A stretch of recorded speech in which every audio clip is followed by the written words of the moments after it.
Mga kababayan, muli pong nagbabalik si Manong Rayban para sa isang makabuluhang talakayan.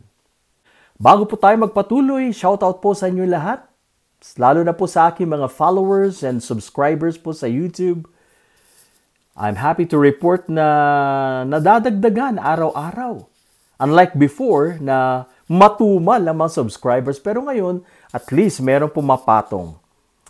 So, diretso na po tayo sa ating mga nagbabagang issues. Ito nga po ang palasyo na kung saan nawawmali sa kanilang unang basa sa pag-atake ng China Coast Guard noong June 17. Yan po ang pangyayari. Na kung saan si Executive Secretary Lucas Bersamin ay nagsabing or nagpahayag na ito, ang insidente sa West Philippine Sea ay isang misunderstanding at isang accident. Yan po ang unang pahayag ng palasyo. Binawi ni Secretary Gibo Teodoro ng Secretary of National Defense nung nagkaroon po sila ng press con at sinabi niya no, hindi po yan misunderstanding, hindi yan aksidente. So kung titignan natin na medyo merong kapalpakan ang palasyo sa kanilang communication. So iba yung nasabi ni Secretary Bersamin at iba naman ngayon kinukorek ng Secretary Gibo Teodoro. Dahil po sa pagbisita ng Pangulong Marcos sa Palawan to visit the Western Command. Yung mga tropa po natin sa Palawan, bumisita siya para parangalan yung mga naapektuhan, yung mga humarap sa mga China Coast Guard.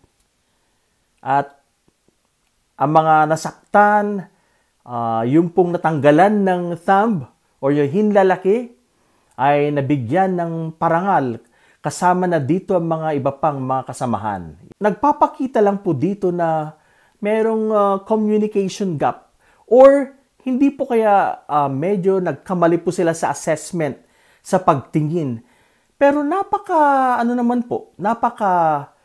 liwanag yung video. Pag tinitignan mo, hindi mo pwedeng sabing misunderstanding yan. Malayo yun. Kaya tama yung paghayag nitong huli ng palasyo na ito ay deliberate. Talagang pinag-isipan, it was premeditated. Pinag-isipan, plinano na mga singkit na miyembro ng China Coast Guard na talagang banggain ng ating vessel sa karagatan ng West Philippine Sea. At nagdala nga po sila ng mga bladed or mga matatalim na armas or weapons, pero hindi po ito kinukonsider na armed attack. Sabagay, kung titignan po natin yung video, although may mga gamit po sila na mga matatalim na bagay, palakol at sibat, hindi naman po nila direktang ginamit na inakyat tapos pinagtataga or hindi naman po ganun. Siguro po para po sa kanila is just to intimidate, para po i-bluff yung pong ating Philippine Navy, kaya meron po silang dala-dala. Pero illegal po yun. Maliwanag naman na illegal po yun. Gumamit po sila ng mga armas. Although it's not, hindi po mga baril ang mga ito, pero still, ito ay mga nakamamatay na weapons. Maganda naman yung pagbisita ng Pangulong Marcos sa Palawan para po palakasin ang moral, para i-encourage ang ating mga tropa sa West Philippine Sea, para hindi po sila panghinaan ng loob dahil very stressful yung situation na ito, na kung saan sila po yung unang talagang sasabak. Kumbaga sila yung ating mga kasundaluhan, sila ang mga nasa first line of defense para po ipagtanggol ang ating bayan. Yan, kaya dapat lang na ibigay ang mga pangangailangan ng mga ating sundalo dapat lang na patatagin, dapat lang na palakasin ang loob ng ating mga sundalo. Hindi lang hindi lang dapat sa moral, dapat palakasin din po talaga natin ang ating mga kagamitan, pandigma. Kinakailangan bawas-bawasan natin ang korupsyon. Kinakailangan bawas-bawasan ng mga pork barrel ng mga politicians na ito dahil kailangan nating bumili ng mga gamit pandigma. It is necessity. Dahil kung nagkaroon po ng giyera, sana hindi naman, meron po tayong magagamit para ipagtanggol ang ating sarili, ang ating bayan. Dahil kung ikukumpara mo sa mga gamit ng mga our neighboring countries, mas malalakas po sila, may mga gamit po sila. Dahil sila po ay talagang nag-invest, sila ay talagang bumili ng kanilang mga kagamitan para ipanlaban kung sila po ay nalagay sa alanganin for their own security. Yan. Kaya ang Pilipinas, dapat din ang gawin natin. Dapat iwasan ang korupsyon, labanan ng korupsyon, yung maisisave nating pera. Pwede nating pambili ng mga gamit natin. Halimbawa, more ships para sa Coast Guard, para sa Navy, mga armas na ating kakailanganin. So yun nga po ang latest na pagbisita na kung saan ang pangit po sa ating mga Pilipino, meron po yung mga vloggers ng mga DDS. Yung mga DDS, inaatake nila. They're trying to criticize yung pong pagbisita ni Pangulong Marcos sa Palawan at ni Secretary Gibo Teodoro. Kung ano pong reason po nila, bakit po nila criticize. Dapat lang na bisitahin mo. It is not enough to send somebody. It is not enough to send our Secretary of National Defense para kausapin, para alamin ang nangyari. Mas maganda talaga na mismo ang Pangulo ang pupunta doon face to face para makipag-usap, makipag-ugnayan at malaman ang totoong nangyari. Tama lang po para sa akin ang bisita ni Pangulong Marcos sa Palawan para palakasin ang loob ng ating mga sundalo, mga Navy sa Western Command. Ang isa pang issue po na gusto kong talakayin ay kung kumusta ba ang China ngayon? Ano bang sitwasyon sa mainland China ngayon? Kung ano bang mga pangyayari? Handa bang makipagyera ang China? Ano po sa inyong palagay? Mga kababayan, nakikita po natin sa mga balita na ang China ngayon, lalo na lately po, sila po ay talagang binaha. Tinamaan po ng trahedya ang portion ng mainland China. Sila ay binaha, talagang submerge ang mga maraming sasakyan at marami pong mga nasalanta dahil po sa baha na yan. Matinding kahirapan po ang pinagdaraanan ng China sa ngayon. Isa pong hindi magandang pangyayari sa mainland China. At hindi lang po yan. Ang talagang mas nakababahala po sa Chinese government or sa China government ngayon ay ang malawakang, although it's sporadically, malawakang uprising or pag-aaklas ng mga tao sa China. Yan po ang nangyayari ngayon. Dahil po sa kahirapan ng buhay sa China, kaya marami pong mga Chinese nationals, mga Chinese citizens po, ang talagang nag-aaklas, lumalaban sa gobyerno dahil po sa matinding kahirapan na kanilang pinagdaraanan. Ngayon, ang ekonomiya ng China ay hindi maganda. Meron po silang tinatawag na economic crisis. Yan po ang realidad na nangyayari sa loob ng China. Ano-ano kayong mga problema na kinahaharap ng mga tao, mga Chinese nationals? Andyan ang salary cuts, na pagbabawas ng sahod.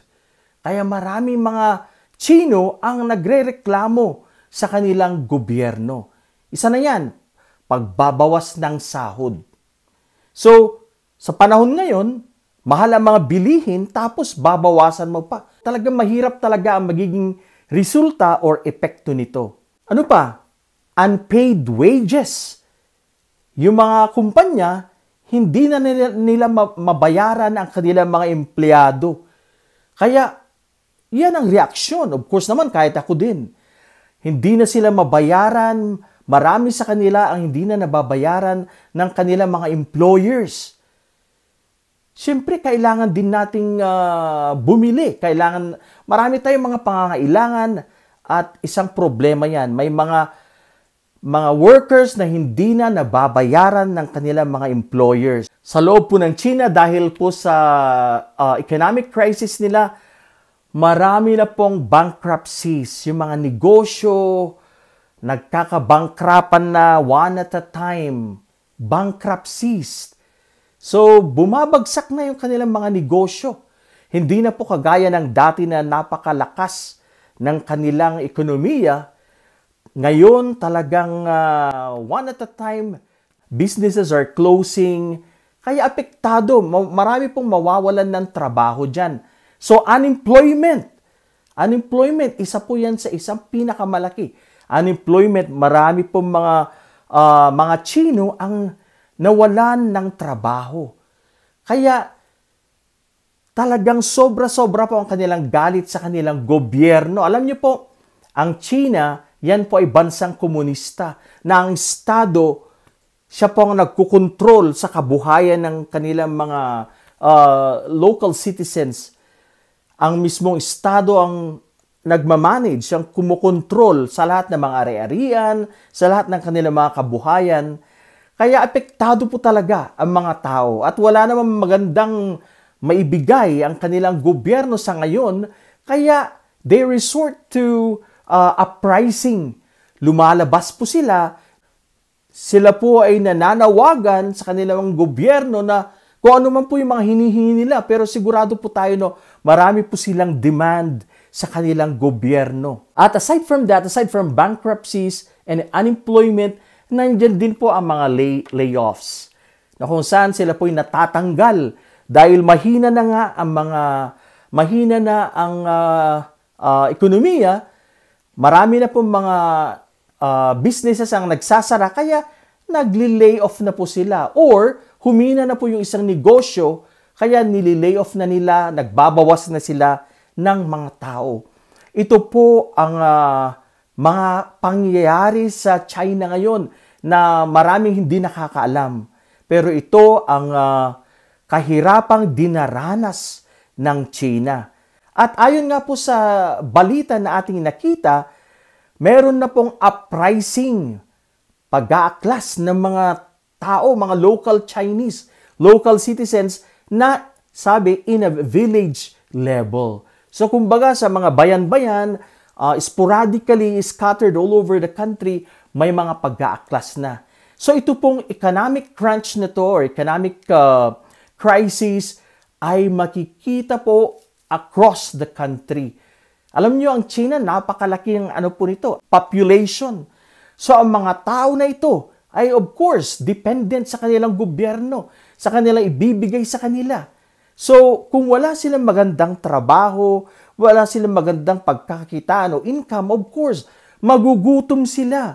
Hindi nila mababayaran yung kanilang mga bills o mga bayarin. Kaya ganun na lang ang kanilang galit at pag-aaklas laban sa kanilang gobyerno. Yan po ang pangyayari ngayon. Yan ang picture na makikita natin sa China.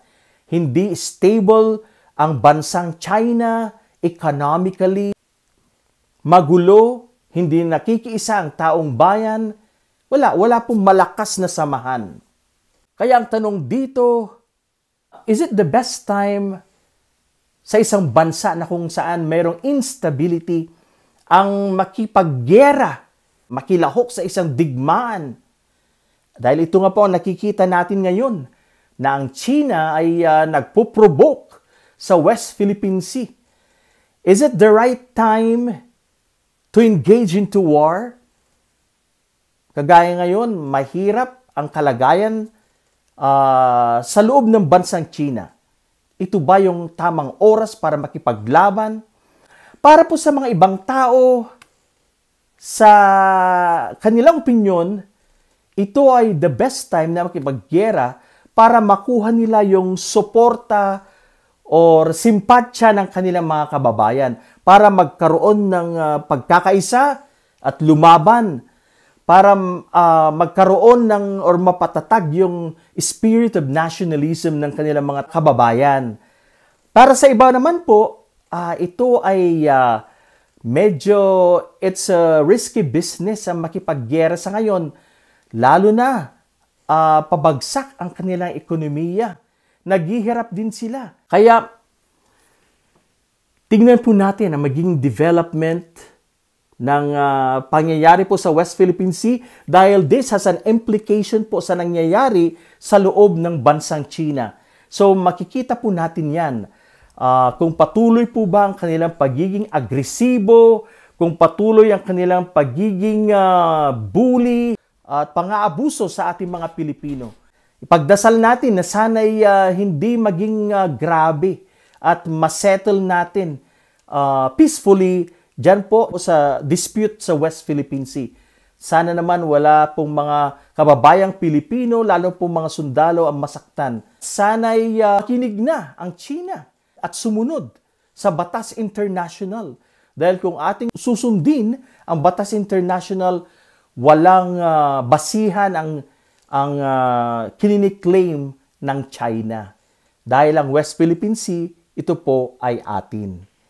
Ipagpatuloy lang po natin ang pagiging mapagmatsyag at makialam sa mga issues ng ating bayan. At sana po ay patuloy po ang inyong pag-subscribe kay Manong Raven Channel at ganun po ang aking Facebook page na same, Manong Raven Channel din.